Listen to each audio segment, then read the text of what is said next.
The birthplace of American liberty, Lexington, is the site of the famous shot heard round the world. It's a rich history the town has proudly preserved. But among the town's many monuments, there wasn't one dedicated to a named woman. Until now. For so long, the narrative has been about individual male people, not about the collective efforts of a community. And it's left women out, it's left out people of color. This monument brings more of those accurate facts to the table.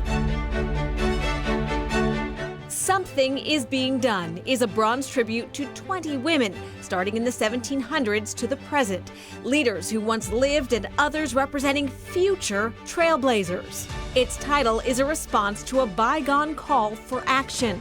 In this historic photo at Schlesinger Library of women was a sign that had Lexington on it. And when you zoom way in, it has the words, "Something must be done."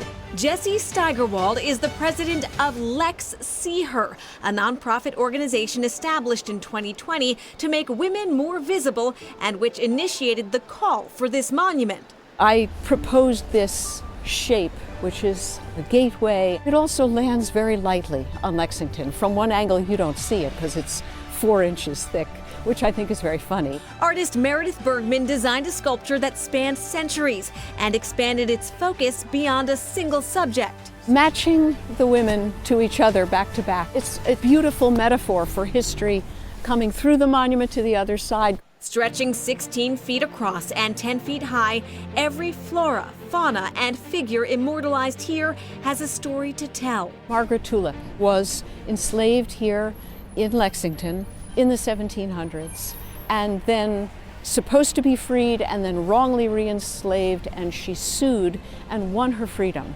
Local residents posed for women for whom no image existed, and Lex See Her managed to find a model with a very special connection to Margaret Tulip.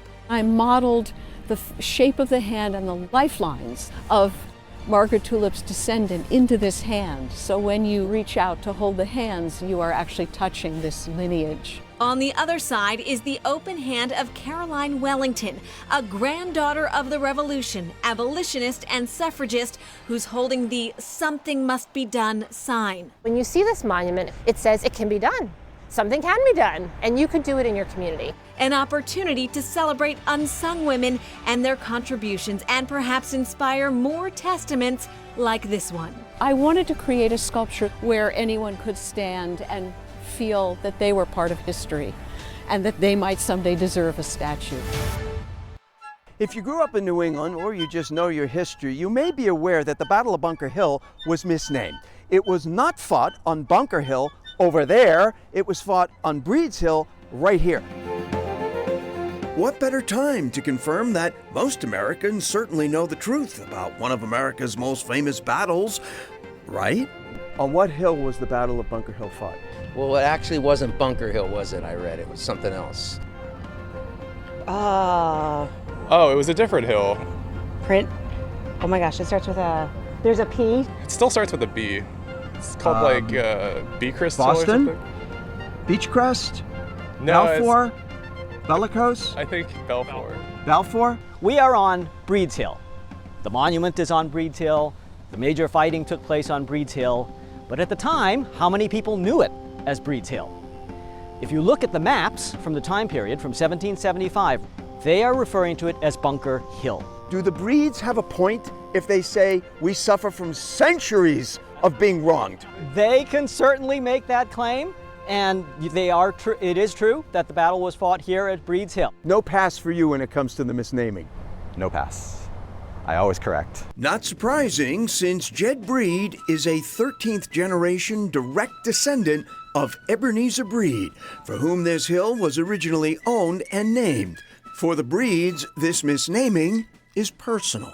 I think what's key to remember is George Bunker, who owned the land that is Bunker Hill, was not in Charlestown during the, I think he died about 100 years before the battle. Ebenezer Breed, who owned this hill, was still alive. He was 65 years old. But it gets better, or if you're a Bunker, worse. During the battle, there were actually breeds fighting in the battle. Two breeds, yes. Bunkers were nowhere to be found.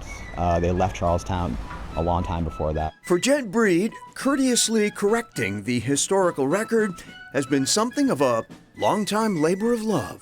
What kind of reactions do you get? Usually it's one of interest and not really combativeness, just, oh, that's really cool. Okay, so tell me more about the Breed family and the Breed history. Record corrected, one person at a time. Breeds Hill. Breeds Hill. Very good. Exactly.